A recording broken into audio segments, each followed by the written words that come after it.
ఉప్పు కప్పురంబు నొక్క పోలిక నుండు చూడ చూడ పులుసుల రుచి వేరయ పులుసులందు నెల్లూరు చేపల పులుసు వేరయ ఒక్కసారి తిని చూడు మామ ఎప్పటికీ మర్చిపోలేవు ఈ సినిమా. హహ, ఎలా ఉందండి ఈ పద్యం? అదిరిపోయింది కదూ. అలాగే ఈ రెసిపీ కూడా చాలా బాగుంటుందండి. చూసేశారు కదా, పేరు నెల్లూరు చేపల పులుసు. యూట్యూబ్లో చాలామంది చాలా రకాలుగా చేసి పెట్టున్నారు. ఇదైతే ప్రత్యేకంగా చేసి పెట్టానండి మీకోసం. ఇది మా ఇంట్లో చాలా ప్రత్యేకంగా మా అమ్మగారు మా కోసం చేసి పెడతారనమాట. ఎంత బాగుంటుందంటే అంత బాగుంటుంది. నోట్లో అలా చేప ముక్క పెట్టుకోగానే అలా కరిగిపోతుంది అనమాట. ఎలా చేసుకోవాలో చూసేద్దాం పదండి.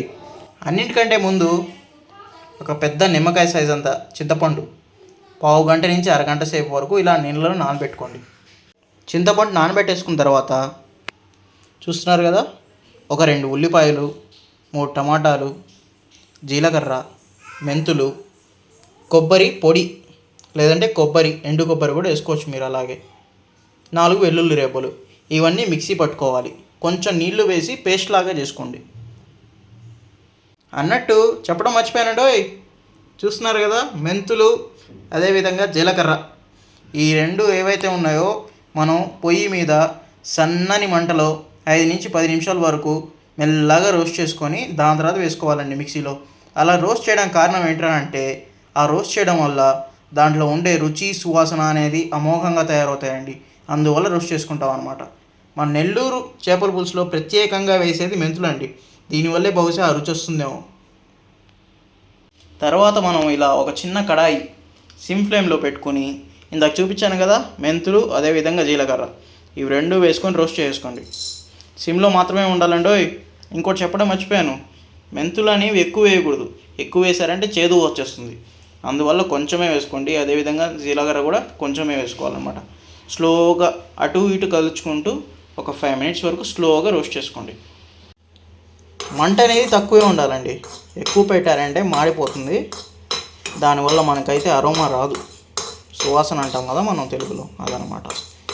మెల్లగా మంట మీద ఈ విధంగా అటు ఇటు కదులుస్తూ మెల్లగా రోస్ట్ చేసుకోండి.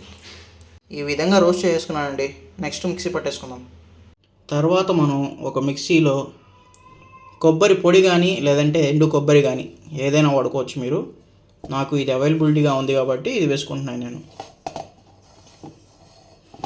కొబ్బరి పొడి, ఓ 4-5 వెల్లుల్లి రెబ్బలు, ఇందాక చూపించినట్టు 2 ఉల్లిపాయలు, మీడియం సైజు ఉల్లిపాయలు ఉంటే చాలు. తర్వాత మనం ఇందాక దూరగా వేయించుకున్నాం కదా జీలకర్ర, మెంతులు, అవి కూడా వేసుకోండి. ఇవన్నీ వేసిన తర్వాత ఒక 2-3 సార్లు మిక్సీ తిప్పుకోవాలండి. ఎక్కువ పల్చగా చేసేయకూడదు మనం. ముక్కలు అనేవి కొంచెం లావుగానే ఉండాలి. ఉల్లిపాయ, వెల్లుల్లి ఇవి 2 కొంచెం మందంగానే ఉండాలన్నమాట. మరీ గుజ్జుగా మెత్తగా చేసేయకండి.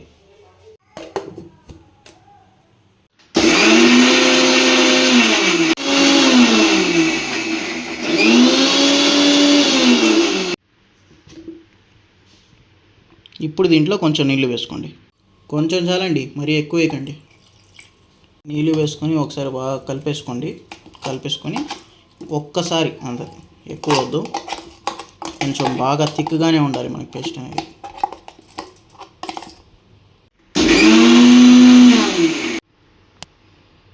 ఈ విధంగా ఉండాలండి. ఈ విధంగా పేస్ట్ చేసుకున్నాం కదా, ఈ పేస్ట్ మొత్తాన్ని ఒక బౌల్లో ఇలా ట్రాన్స్ఫర్ చేసుకోండి.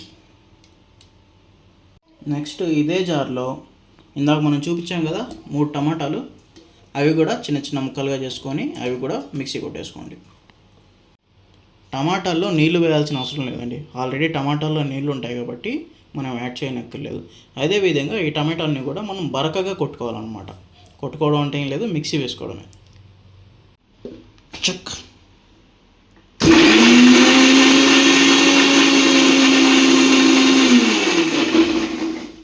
సార్ చూసుకుందాం ఎలా ఉందో. ఇంకొంచెం కొట్టుకోవాలన్నమాట.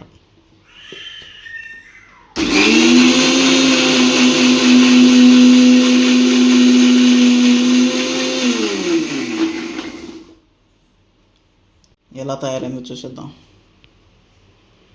చూస్తున్నారు కదా, కొంచెం బరకగా ఉందండి.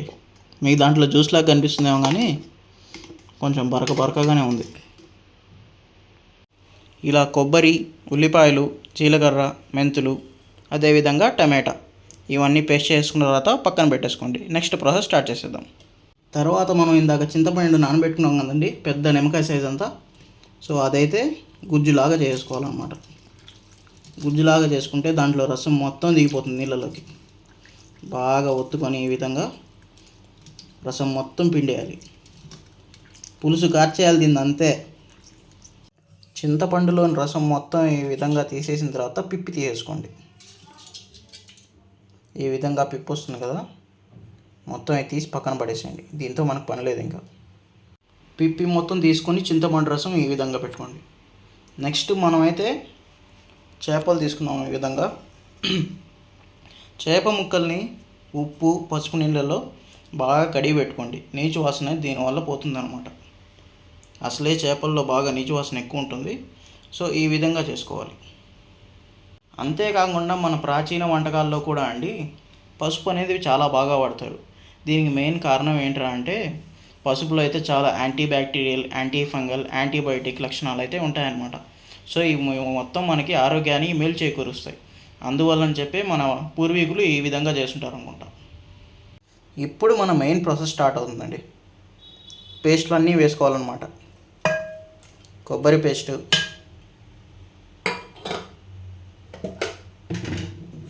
టమోటా పేస్టు,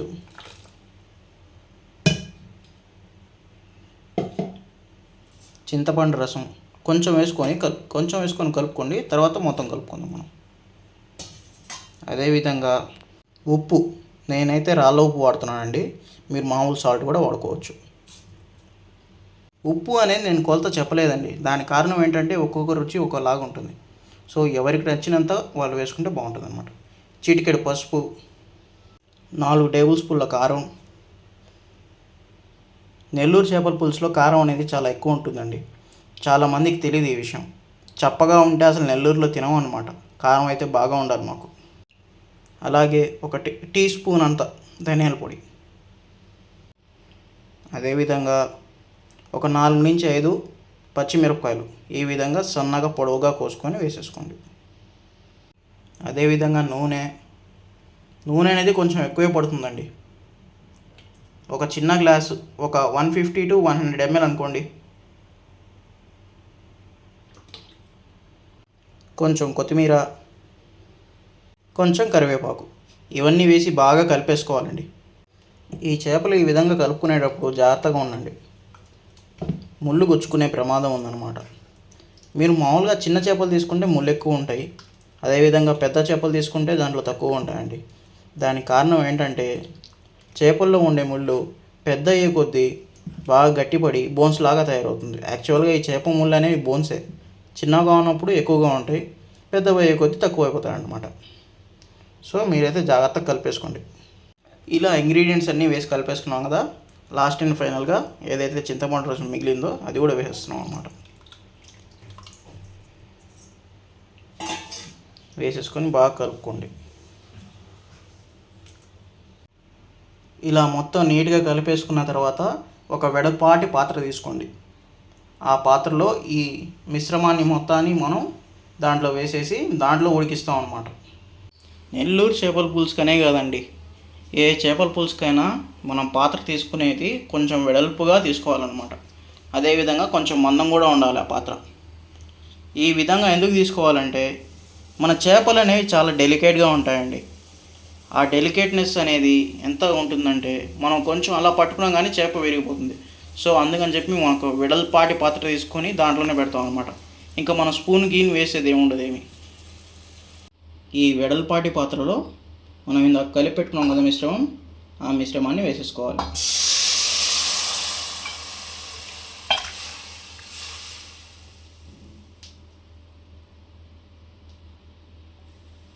ఈ విధంగా మిశ్రమం మొత్తం వేసుకున్న తర్వాత చేప అనేది పచ్చిగా ఉన్నప్పుడు మాత్రమే ఈ విధంగా మొత్తం అడ్జస్ట్ చేసుకోండి. అడ్జస్ట్ చేసుకొని అలాగే వదిలేయండి. ఇంకెక్కడ కూడా మనమైతే స్పూన్ కానీ గరిటె కానీ ఏదైతే పెట్టకూడదండి. ఎందుకంటే చేప అనేది చాలా మెత్తగా ఉంటుంది. మనం అలా పెట్టామంటే చేప విరిగిపోతుంది. సో తినేటప్పుడు బాగుండదు అన్నమాట మనకి. మనకి ముక్క అనేది అదే విధంగా ఉంటే ఎలా కోసామో అలాగా అప్పుడు తినడానికి చూడడానికి చాలా బాగుంటుంది. ఇలా మిశ్రమం మొత్తం వేసుకున్న తర్వాత 15 నిమిషాల వరకు మీడియం ఫ్లేమ్ మీద, ఆ తర్వాత ఇంకో 15 నిమిషాల సిమ్ ఫ్లేమ్ మీద అలాగే పెట్టి ఉడికించుకోవాలి. ఈ ప్రాసెస్లో మనం ఎక్కడా కూడా గరిటె అనేది పెట్టనే కూడదండి. మళ్ళీ మళ్ళీ చెప్తున్నాను, ఎక్కడా గరిటె అనేది పెట్టనే కూడదు. పెట్టామంటే ముక్క విరిగిపోతుంది. ముక్క విరగకుండా ఉండాలంటే మనం గరిటె పెట్టకుండా అలాగే చేసుకోవాలి. ఒకవేళ మీరు ఏమన్నా అడ్జస్ట్ చేసుకోవాలంటే ఈ పాత్ర అనేది అంచుల్లో పట్టుకొని గుడ్డతో అదే విధంగా తిప్పుకోండి. ఆహాహాహాహా! ఓహో! నెల్లూరు అంటే చేపల పులుసు అంటే నెల్లూరు అండి. ఆ ఉడుకుతున్నప్పుడు ఆ సువాసన వల్లే నాకైతే మతి పోతుందంతే. ఎంత చక్కగా ఉంది చూసారా, ఎర్రగా. అదేవిధంగా రుచిగా కూడా ఉంటుందండి. నేనైతే ఇక్కడ కొంచెం చిక్కగానే పెట్టినానండి. మా ఇంట్లో కొంచెం పులుసు అనేది కొంచెం చిక్కగానే తింటారు, చేపల పులుసు. అందుకని చెప్పి నేను నీళ్ళు వేసుకోలేదు. మీకు కావాలంటే, మీకు పల్చగా కావాలనుకుంటే అప్పుడు మాత్రమే మీరు కొంచెం ఒక 250 ml వరకు వాటర్ పోసుకోండి. ఎక్కువ వేసారంటే బాగుండదు. కొంచెం పులుసు అనేది కొంచెం గట్టిగానే ఉండాలి మనకి. మన పూర్వీకులందరూ వంటల్ని మట్టి పాత్రలో చేసుకునేవారండి. అదేవిధంగా నెల్లూరు చేపల పులుసుని కూడా చాలాసార్లు నేను మట్టి పాత్రలో చేసుకొని తినున్నాను. ఆ రుచి అనేది చాలా చాలా బాగుంటుందండి. ఇప్పుడంటే ఈ అల్యూమినియం పాత్రలు, స్టీల్ పాత్రలు వచ్చాయి, కానీ ఒకప్పుడు మట్టి పాత్రలో చేసేవాళ్ళండి. అది ఎందుకని వస్తుందో తెలియదు కానీ రుచి, మట్టి కుండలో ఉండే నీళ్లు కానీ, మట్టి కుండలు చేసే బిర్యానీ కానీ, అదేవిధంగా మట్టి కుండలు చేసే నెల్లూరు చేపల పులుసు కానీ చాలా అంటే చాలా రుచికరంగా ఉంటాయండి. దీనికి గల కారణం మీకు ఏమైనా తెలుసుంటే కింద కామెంట్ చేసేయండి, చూసేద్దాం. నేను ఇక్కడ వేసే అన్ని పదార్థాలకి కొలతలు అయితే చెప్పాను, కానీ చేప కొలతలు మాత్రం చెప్పలేదండి. ఎందుకంటే చేప మనం తీసుకున్నప్పుడు 2 కిలోలు ఉండింది. దాన్ని కట్ చేసి తీయంగా 1.5 to 1 కిలో వరకు వచ్చి ఉంటుందేమో బహుశా. ఎందుకంటే చేపల మొత్తం లోపల ఆర్గాన్స్ కానీ, తోక కానీ, తల కానీ వీటి వల్లే వెయిట్ ఎక్కువ పోతుందండి. సో మనం చేప తీసుకున్నప్పుడు వెయిట్ ఎంత ఉందో దాంట్లో సగం కానీ, సగం కంటే పైన కానీ ఉంటుందన్నమాట వెయిట్. సో అందుకనైతే నేను చెప్పలేదు. నేనైతే ఇక్కడ 2 కిలోస్ తీసుకున్నాను చేప. కట్ చేసిన తర్వాత దాదాపుగా 1 to 1.5 కిలో వచ్చి ఉంటుంది. ఈ విధంగా చేపల పులుసు అనేది బాగా ఉడుకుతూ ఉంటుంది కదండి. అప్పుడు మీరు ఒకవేళ తిప్పుకోవాలనుకుంటే ఈ విధంగా ఒక లావు గుడ్డ తీసుకొని ఈ విధంగా చేసుకోండి, మెల్లగా చేసుకోండి. ఇలా చేశారంటే ముక్క విరగకుండా ఉంటుందన్నమాట. జాగ్రత్తగా ఉండండి, చాలా వేడిగా ఉంటుంది. పులుసు అనేది బాగా మరిగి ఆయిల్ మొత్తం ఈ విధంగా పైకి తేలాలండి. ఇంకొక 5 minutes పెట్టుకొని దాని తర్వాత మనం సిమ్ ఫ్లేమ్ అయితే పెట్టేసుకుందాం. మన పులుసు మొత్తం బాగా మరుగుతుందండి. నూనె కూడా బాగా పైకి తేలింది, చూసారా. సో ఈ విధంగా నూనె పైకి తేలినప్పుడు సిమ్లో పెట్టేసి 15 minutes to ½ hour వరకు అయితే వదిలేసేయండి. సిమ్ ఫ్లేమ్ మీద ఎంతసేపు మనం మరిగిస్తామో ఆ రుచి అంత బాగా పెరుగుతుందన్నమాట. సో ఈ విధంగా సన్న మంట మీద పెట్టేసేయండి. మొత్తానికి మన నెల్లూరు చేపల పులుసు అయితే రెడీ అయిపోయిందండి. ఇందులో one of the most important ingredient నేను వేయలేదండి, అదే పచ్చి మామిడికాయ. ఎందుకంటే నాకు అవైలబిలిటీ లేదనమాట.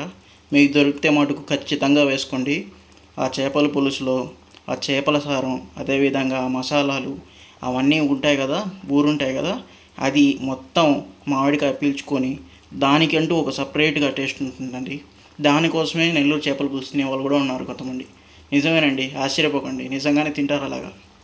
అంత బాగుంటుందన్నమాట టేస్ట్. సో ఈ రెసిపీ అయితే మన సబ్స్క్రైబర్ ముస్తఫా గారు కామెంట్ చేయడం వల్ల చేసాము. ఆయన కోసం అదే పనిగా మనం నెల్లూరు నుంచి చేపలు తెప్పించుకున్నాం అనమాట. యాక్చువల్గా మనం ఉండే హైదరాబాద్లో ఇక్కడ ఇంత ఫ్రెష్ చేపలు అయితే నాకు ఎక్కడ దొరకలేదండి. సో అందుకని మా అమ్మ నాన్న వస్తున్నారు, అందుకని చెప్పి మన ముస్తఫా గారు అడిగారని చెప్పి తెప్పించి చేశానమాట. ఎలా ఉందో కింద కామెంట్ చేసి చెప్పేసేయండి. మన కూర మొత్తం బాగా ఉడికిపోయిందండి.